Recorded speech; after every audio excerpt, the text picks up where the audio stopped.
Hi, Michelle Florendo here, and welcome to Ask a Decision Engineer. Listen in and find out how to untangle big decisions with less stress and more clarity. Today's episode is going to be an Ask Me Anything episode, where I answer questions sent by you, the listeners, about decision making.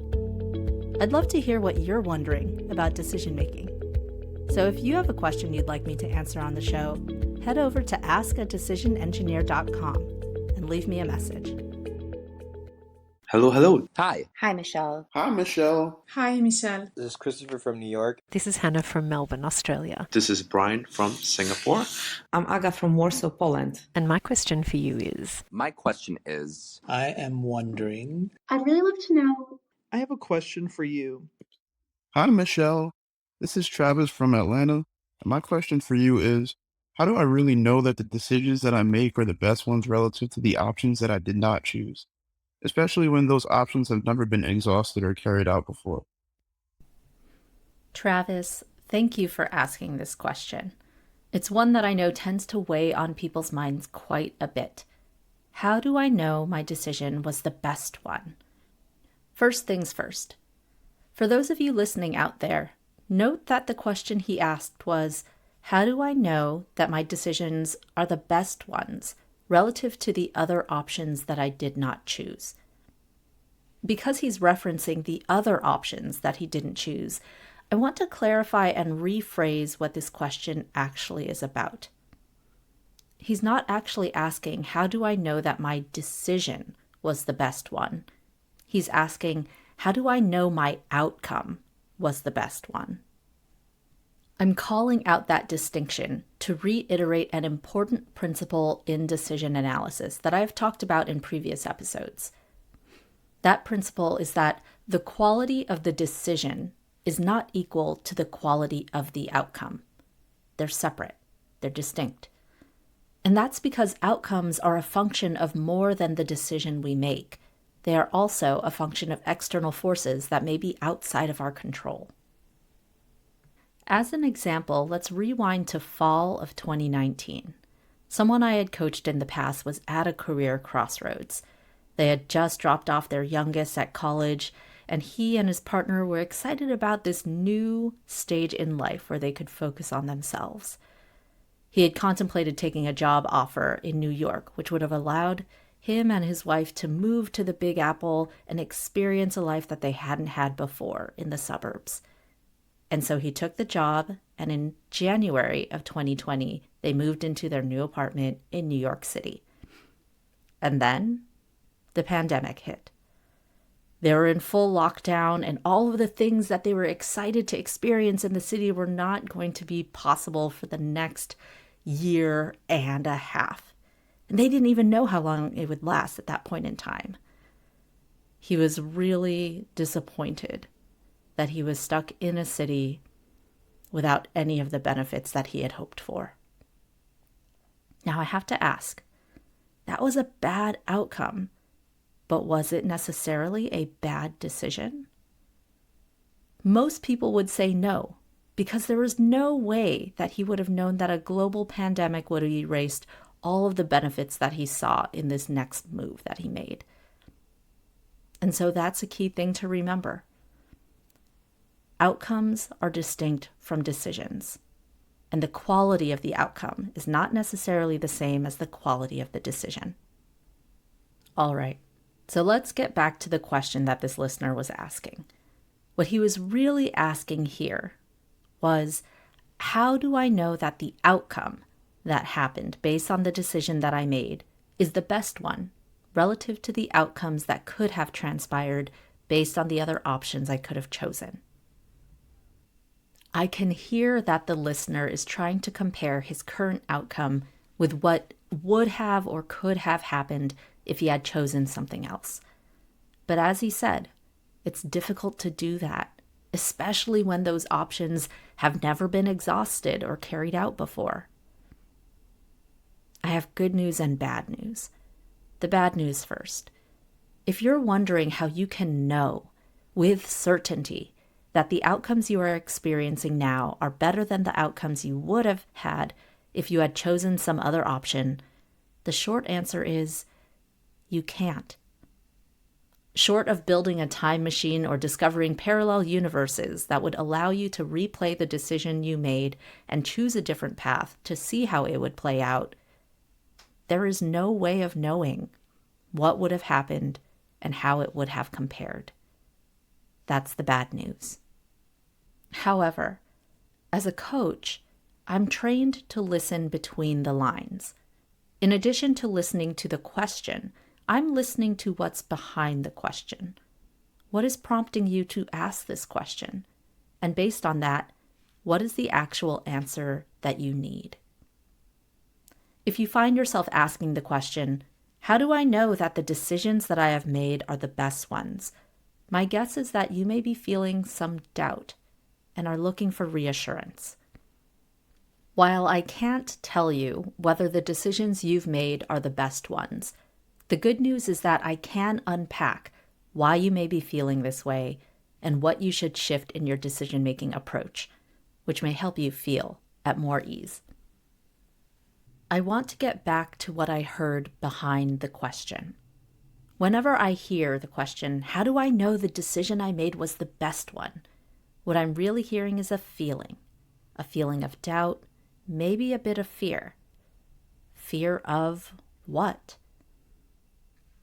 Usually, it's a particular fear that has been on the rise in the past couple of decades and has become so well known it has its own entry in the Oxford Dictionary. What is this feeling? None other than FOMO, FOMO. FOMO is the fear of missing out. According to the Oxford Dictionary, it's the anxiety that an exciting or interesting event may be happening elsewhere, often aroused by posts seen on a social media website. FOMO also has a close sibling, FOSB, fear of something better. Both the fear of missing out and the fear of something better are characterized by a dissatisfaction with the path you chose and an increased attention on the alternatives you didn't choose. The rise of FOMO and FOSB in recent decades corresponds with the increase in the number of options available and the visibility we have to those other options via social media and the internet. In addition to greater visibility of what might have been pulling on our attention, a certain type of decision-making mindset may also drive your attention towards the roads not taken. The mindset I'm talking about is maximizer mindset. Maximizer mindset, as explained in Barry Schwartz's book, The Paradox of Choice, is one where a decision maker is concerned with identifying the option that produces the best outcome.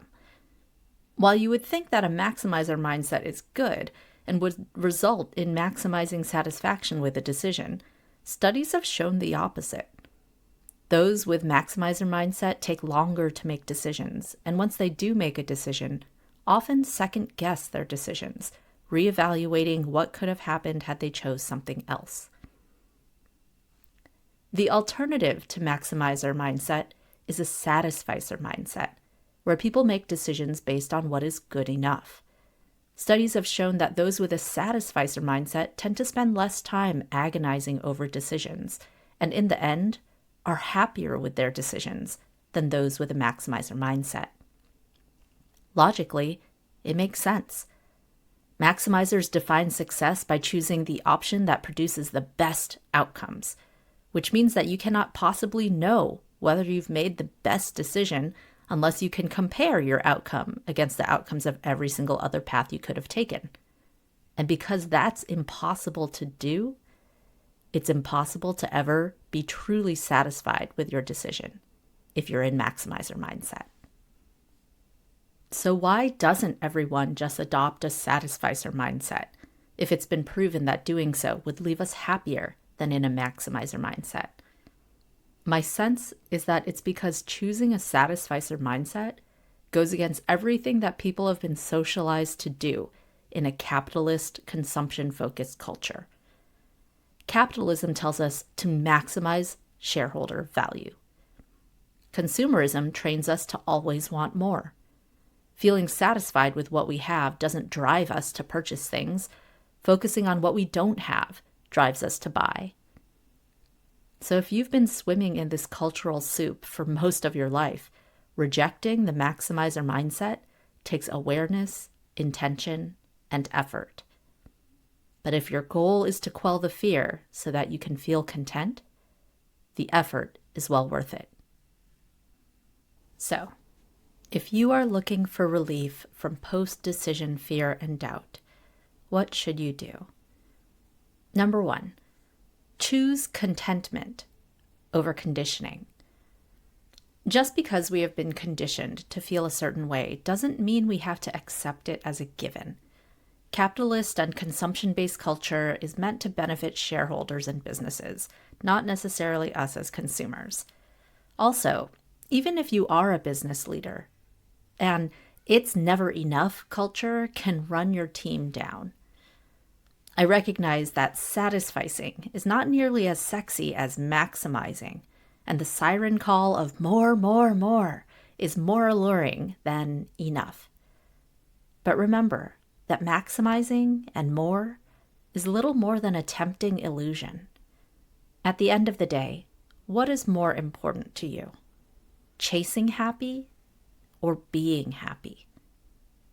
It's a small micro decision that can make a world of difference.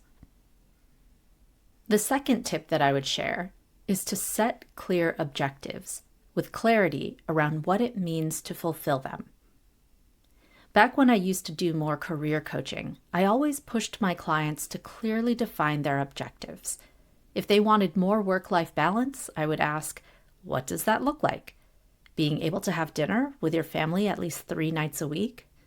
Being able to block off an hour to work out 4 weekdays a week without feeling guilty? For those who wanted to earn more, I would drill down into what was the money for? What kind of lifestyle did they want to fund? How much money would it take to do that? Similar to the S and M, specific and measurable, in SMART goals, your objectives should also be specific enough that you can measure to what degree you have met them. That way, you are no longer measuring success in your decision against hypothetical outcomes of roads not taken, but instead against the measuring stick of what is important to you. Remember, if you can't name the destination, you will never arrive. The third tip that I would share is committing to staying in the present.